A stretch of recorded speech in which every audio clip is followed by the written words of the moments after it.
भारत जो है जिस परंपरा और जिस बौद्धिकता के साथ आगे बढ़ता हुआ देश रहा है, सनातन की धारा धीरे धीरे छूटती चली गई।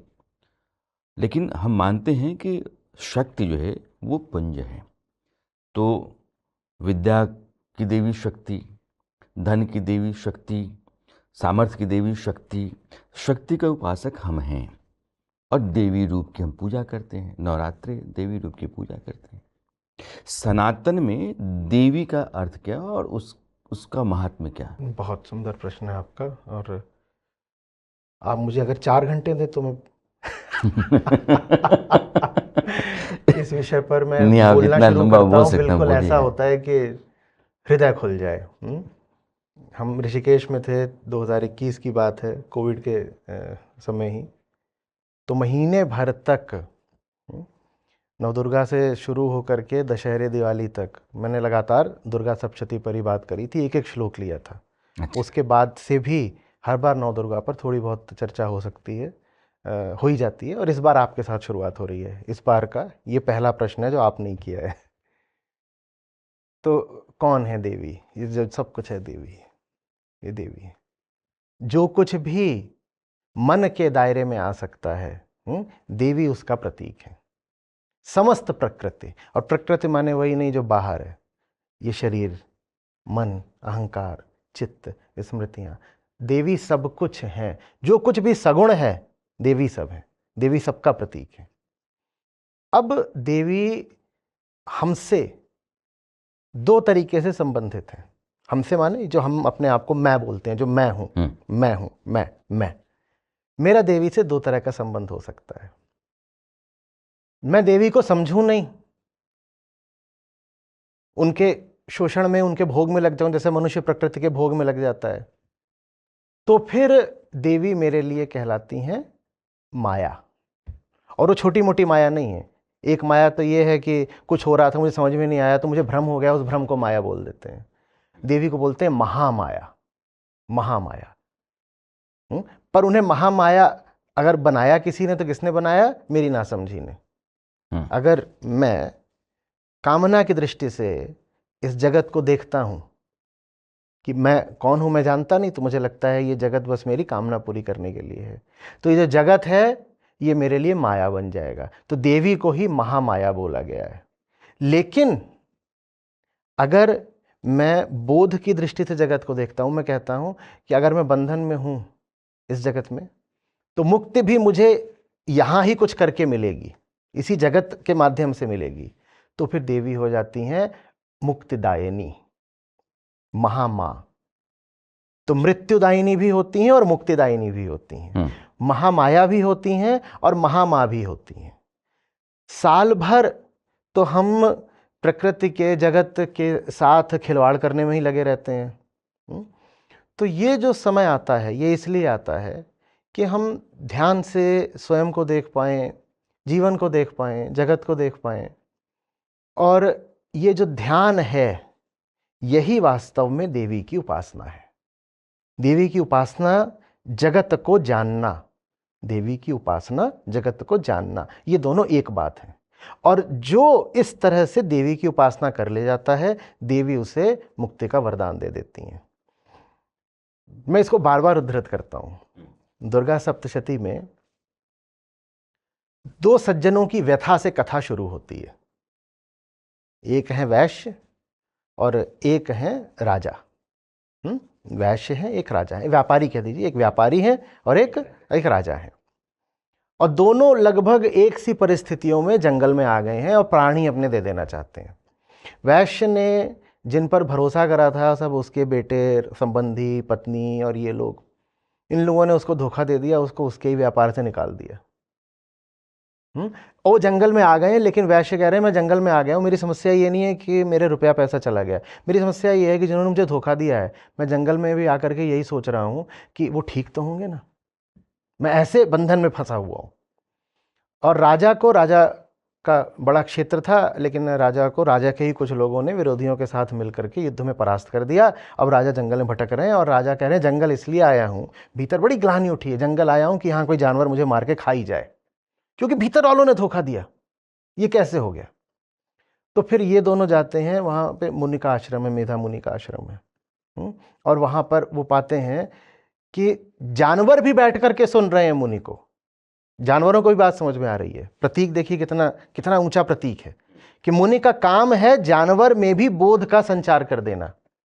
तो फिर कहते हैं, मुनि पूछते हैं क्या हो गया, ये क्या हालत बना रखी है? तो कहते हैं ये हमारी दुर्गति हुई है और मरने के लिए जंगल में आए हैं, लेकिन इतना बता दीजिए कि हमारी ये दुर्दशा हुई क्यों। अब हमें जीना तो है नहीं, पर एक बार फिर भी ये बता दीजिए कि ये क्यों हुआ क्यों। तो मुनि कहते हैं बैठो। फिर मुनि उन्हें पूरी कथा सुनाते हैं देवी की। पूरी कथा सुना देने के बाद ये दोनों व्यक्ति, फिर कुछ इन्हें बात समझ में आती है कि देवी हैं क्या। महामाया भी हैं, महामाँ भी हैं, मृत्युदायिनी भी हैं और मुक्तिदायिनी भी हैं। तो ये दोनों फिर देवी की उपासना करते हैं, दोनों बैठ जाते हैं। तो प्रतीक है, देवी कहते हैं, प्रकट हो जाती हैं, कहती हैं बताओ क्या चाहिए तुम्हें। राजा अभी भी फंसे हुए हैं, तो राजा बोलते हैं राज्य वापस दे दो। देवी राज्य वापस दे देती हैं। और जो व्यापारी हैं वो बोलते हैं मैं ज़्यादा चतुर हूँ, मैं समझ गया हूँ, मुझे मुक्ति दो। देवी उन्हें मुक्ति दे देती हैं। जो मांगोगे मिलेगा, जो मांगोगे मिलेगा। ये जीवन है, तुम्हारा चुनाव है। तुम अगर नासमझी से कुछ मांगोगे तो उसका भी कर्मफल मिल जाएगा, लेकिन इसी जीवन से, यही जीवन देवी है, इससे अगर तुमने होशपूर्वक मुक्ति मांग ली तो ये जीवन ही तुम्हें मुक्ति भी दे देगा। ये दुर्गा सप्तशती का सार है। बहुत ऊंची बात है, बहुत ऊंची। चूँकि प्रकृति पूजा ही सनातन है, तो 33 शक्तियों की पूजा, वहाँ से वेद निकलना, वेदों से आगे चलना। अब आप कह रहे हैं अब ये नवरात्र हैं, 9 शक्ति रूपा हैं। हाँ। और ये अनायास तो हुए नहीं होंगे, उनके पीछे भी कोई दर्शन होगा। उस दर्शन का संबंध मानव समाज से होगा। मानव समाज से है तो उसका कोई निहितार्थ होगा। तो अलग अलग जो रूप हैं, 9 नहीं है, दुर्गा सप्तशती में ही आप जाएंगे तो 90 तो वहाँ ही मौजूद है। हाँ चलिए, हमने तो मान लिया कि सामान्य तौर पे हम 9 दिनों पे 9 रूप की जो पूजा करते हैं। 90 नाम, 90 मतलब 9 से बहुत ज्यादा, 9 से बहुत ज्यादा, 9 से बहुत ज्यादा, तो मात्र वही मौजूद है। लेकिन उससे आशय क्या है? हाँ, उससे आशय ये है कि ये जितनी विविधताएं हैं, इनके मूल में एक ही शक्ति तत्व बैठा हुआ है। आप अपने आसपास देखिए, यहाँ पर क्या कुछ भी किसी दूसरी चीज जैसा है? और यही बात हमें धोखा दे जाती है, यही बात कामना को जन्म दे जाती है, आग लगा देती है कामना में। अगर सब कुछ एक जैसा होता वो कामना नहीं होगी ना। हमें लगता है ये है, इसकी ओर जाएं, उसकी ओर जाते हैं, उससे हमें कुछ मिलता नहीं जो चाहिए था पूर्ति, तो आशा बनी रह जाती है कि वो दूसरी चीज है, वो अलग है, विविध है, तो आप उस पर जरा जोर आजमाते हैं, क्या पता उससे मिल जाए। यही बंधन है। यहीं पर देवी फिर महामाया हो जाती है, क्योंकि आपने इन दोनों में एक ही तत्व को नहीं देखा। तो देवी के जो 9 रूप हैं आपको ये समझाने के लिए हैं कि कितने भी अलग अलग रूप आए, सबको एक ही तत्व जानना। कौन सा तत्व है? वो जीवन तत्व है, वो प्रकृति तत्व है। जो नाम देना है दे लो, मेरा जो पसंदीदा नाम है वो प्रकृति, क्यों? प्रकृति तत्व है, वो सब एक है।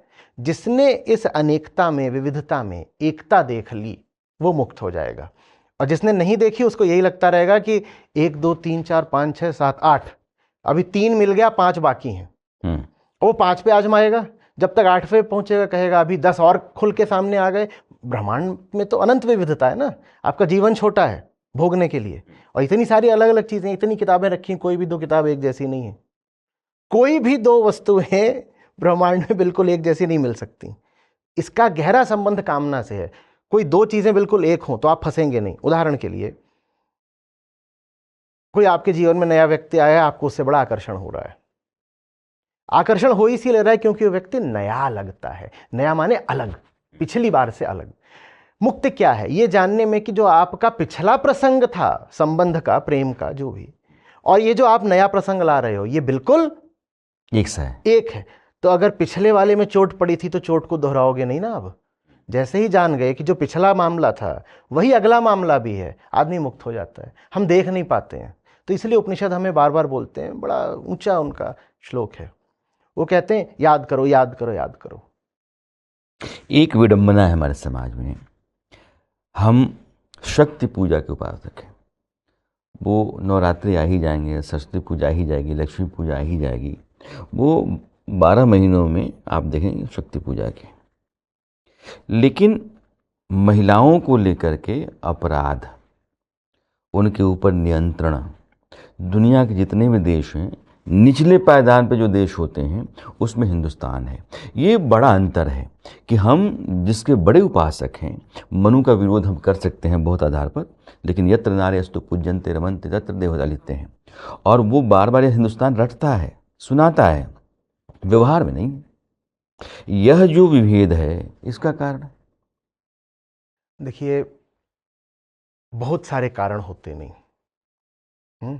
जहाँ कहीं भी आप पाएं कि मनुष्य का पतन हो रहा है, मनुष्य बंधन में पड़ा हुआ है, अपने को भी दुख दे रहा है, किसी और का भी शोषण कर रहा है, तो कारण तो एक ही होता है, ना समझे ही नहीं, वो चल के आ रहा है। धर्म का पूरा क्षेत्र इसीलिए है क्योंकि हम जैसे पैदा होते हैं, हमारी इंद्रियां समझने के लिए नहीं होती, भोगने के लिए होती हैं। हमारी इंद्रियां ऐसे नहीं होती, इंद्रियों में मन को भी शामिल कर रहा हूँ, मन बुद्धि चित्त, ये सब जितना सब कुछ है, आप ये इसलिए नहीं होते हैं कि आप समझ पाएं। इनका जो फिजिकल कॉन्स्टिट्यूशन है, जो शारीरिक इनकी संरचना है, वो बस इसलिए है कि आप जियो, खाओ, पियो, भोगो, संतान वगैरह पैदा करो और उसके बाद झड़ के मर जाओ, बस इसलिए है। तो सारे दुख और सारे शोषण की जो जड़ है वो यही है कि हम पैदा ही ऐसे हुए हैं कि हमें बात समझ में नहीं आएगी और हमें लगेगा कि जीवन का उद्देश्य है भोगना। अब अगर आप एक पुरुष हैं और आपके पास ताकत है, शारीरिक ताकत हो गई, आर्थिक ताकत हो गई, सामाजिक ताकत हो गई, राजनीतिक, कैसी भी, और वो सामने स्त्री है और वो आपको लग रहा है कि उसको भोगने से आपको कोई प्रसन्नता मिल सकती है, तो आप उसको भोगोगे। और अगर उसको भोगने के लिए ज़रूरी है कि उसको बेड़ी बांध दो, उसको अशिक्षित रखो या कुपोषित रखो या उसको किसी भी तरीके से दबा तो के वहाँ तक रखो, आप जाएंगे। तो आप उसको दबा के रखोगे, बस इतनी सी बात है, और तो कुछ है ही नहीं।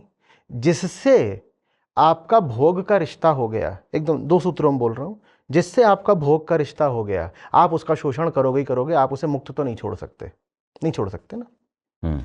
दूसरी बात, भोग का रिश्ता आप उसलिए इसलिए रखते हो क्योंकि आपको आशा रहती है कि भोग से आपको तृप्ति और आनंद मिल जाएगा।